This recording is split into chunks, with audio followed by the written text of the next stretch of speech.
Anyway, my point is, you're trying to line up this damn joystick, and it's like a really arduous process because of the joystick. But on keyboard, you just hold W and you direct your movement with the mouse, and it is 1,000 times more efficient.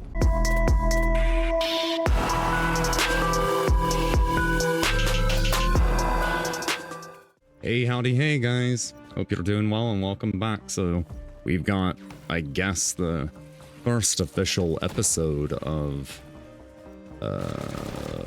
podcast shit. I don't fucking know what you want to call it. Like, I guess it's not even technically the first episode. That remasters discussion is probably technically the first. The pilot or whatever. I don't know. Go watch it. You might like it. Even if you don't, go watch it. I don't know.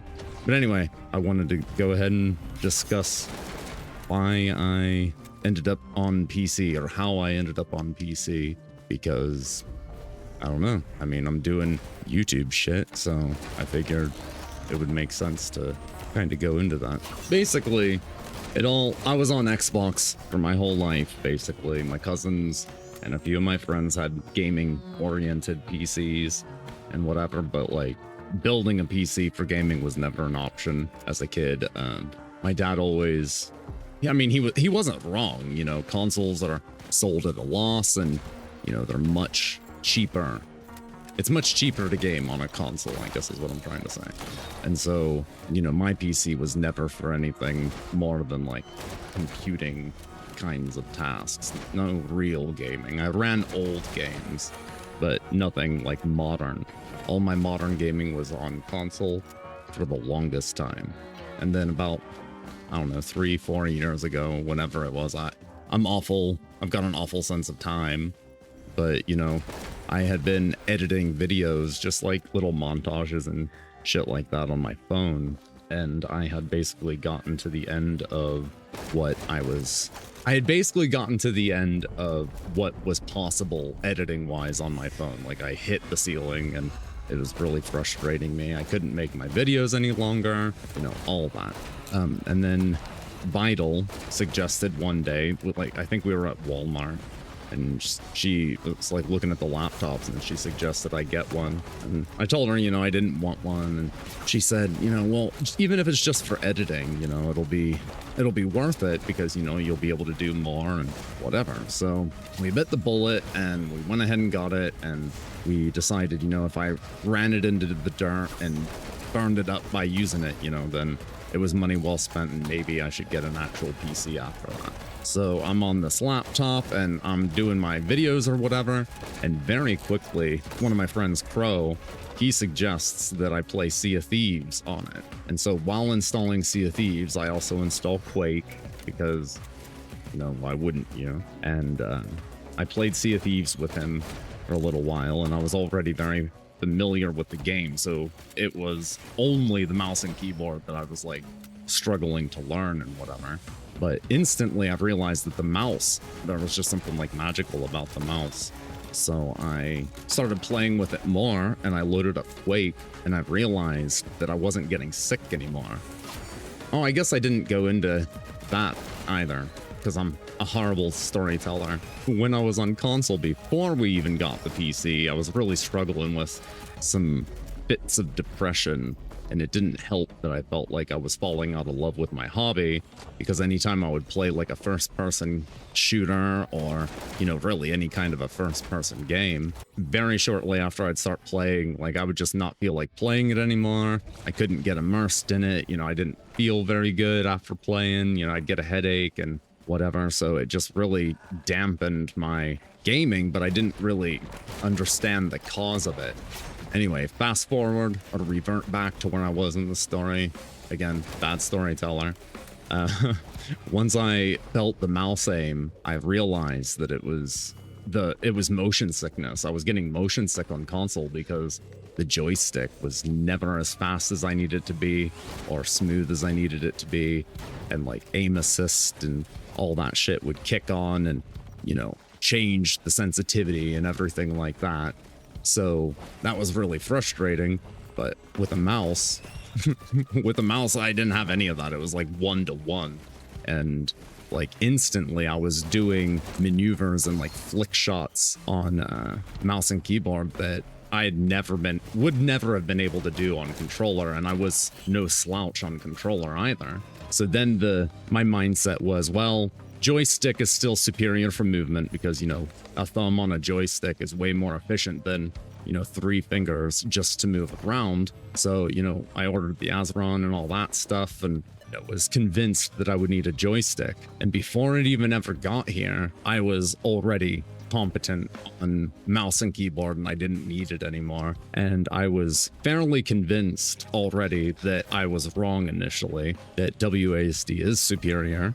And the whole argument for it in my head was, if you consider a joystick, that's 360 degrees of movement, and that granular control is like way more valuable for movement. And plus you can walk, you can move super slow in a game if you wanted to, not that you ever really need to, you know. But anyway, like, so playing Sea of Thieves is a very platform based game in a lot of scenarios. It's all about first person platforming and doing it quickly and efficiently and whatever. And so I very quickly realized that while you only have 8 possible directions that you can lock in with WASD as opposed to 360, that's actually a convenience because you can lock in one of the 8 directions and then instantly adjust with the mouse. So things like platforming on controller, you know, you jump up, and if you have to walk across a beam, you line it up the best you can, and then you're constantly adjusting with the left stick to make sure that you don't fall off, because, you know, that's easier generally than using the right stick, which has is usually tuned to a much higher sensitivity, you know. Well, not to mention, actually, you can't adjust the sensitivity of your movement in games. It just kind of goes at the base speed, so it's generally slower than your aim speed. Anyway, my point is, you're trying to line up this damn joystick, and it's like a really arduous process because of the joystick. But on keyboard, you just hold W and you direct your movement with the mouse, and it is 1,000 times more efficient. Like, I just beat Lorne's Lure twice with mouse and keyboard, and I can't even imagine trying to pull off the frame perfect actions that are required in that game with a controller. I'm sure that it's possible, and I'm sure that there was a time in my life where I could have done it, but anyway, like, it's much more feasible with a mouse and keyboard. But with Hollow Knight specifically, it wasn't even about the input, because I still play Hollow Knight and prefer Hollow Knight on a controller. I can see the advantage of using mouse and keyboard, or just the keyboard, for a platformer like that. But I don't know. I just kind of like the feel of the controller for it. I wish I could use the D-pad.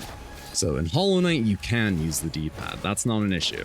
The issue is that I was also playing Dead Cells a while back, and in Dead Cells, you cannot use the D-pad. So when I started playing Hollow Knight, since I wasn't dead with Dead Cells, I opted to play Hollow Knight with the joystick, even though I know for a fact the D-pad would make it infinitely easier.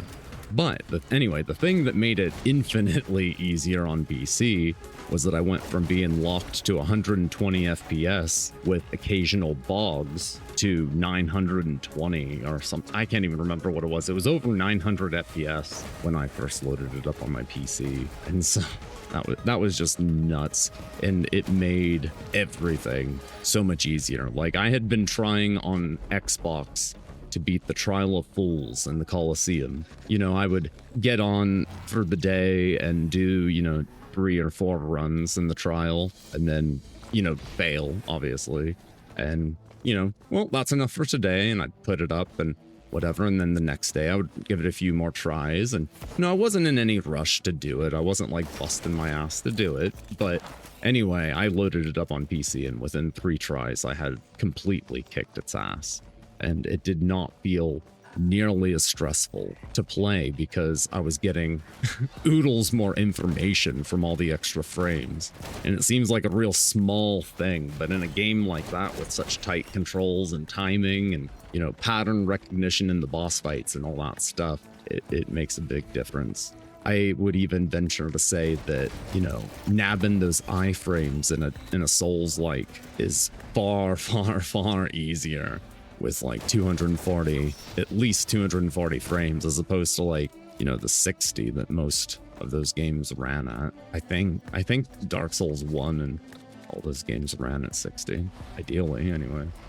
And so the frames definitely make a difference, and so switching to PC in that regard, to bring it back to that, yeah, that was a huge advantage, as well as the mouse and keyboard. Games being able to run higher frame rates and all that is super nice.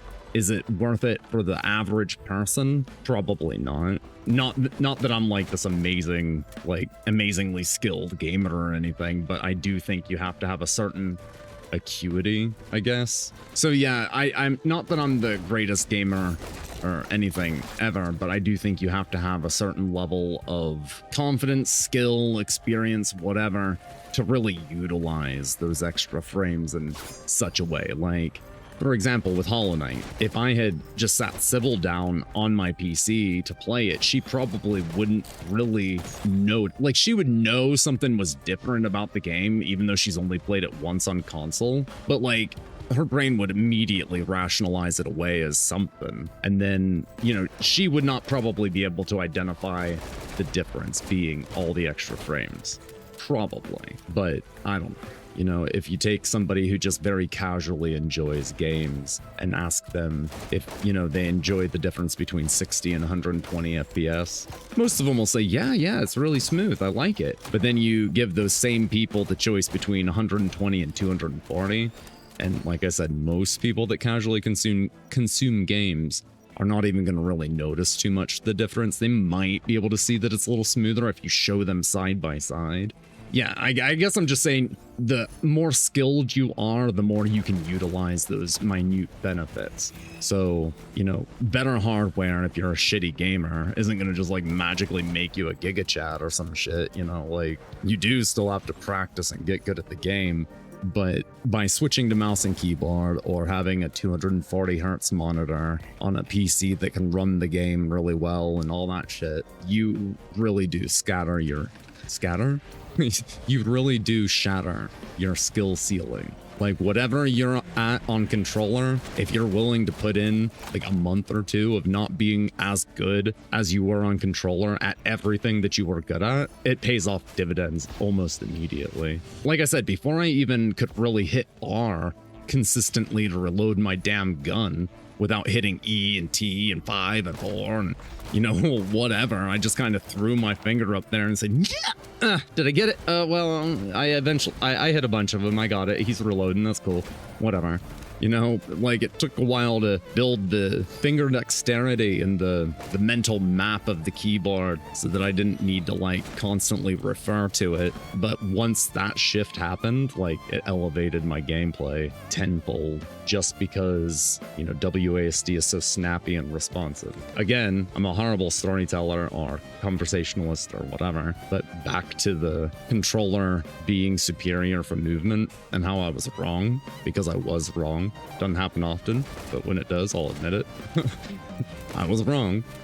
But it is still superior to use a controller in like a racing game. But if you're going to try to min-max the experience of racing sims anyway, you're not going to use a controller. You're going to use a wheel and pedals and all that shit. So even for the thing that it's good at or preferred for me, there's still a better option than the controller. So it is a good middle ground that can kind of basically do everything. It is particularly useful in platformers or shooters, or no, sorry, not shooters, racers. I couldn't think of the word for some reason. But anyway, guys, if you enjoyed what you heard tonight, tonight? It might not be tonight. It might be today. It might be this morning. Whatever time of day it is, I don't give a shit. That is the time to do all the YouTube shit. Or don't. Or do the dislike because you think I'm annoying. Or leave me a comment telling me I'm annoying. Actually, no. Do that. Like the video, and then leave a comment telling me how much you hate my guts. That'll fucking teach me. Think of how fucking confusing those analytics will be when my autistic eyes read that data. I will be so dumbfounded, and you will have really, truly got me. But anyway, I hope you had a wonderful time listening to me out. Hope you feel like you know me a little bit better, and maybe I did earn that subscription. You have a wonderful day.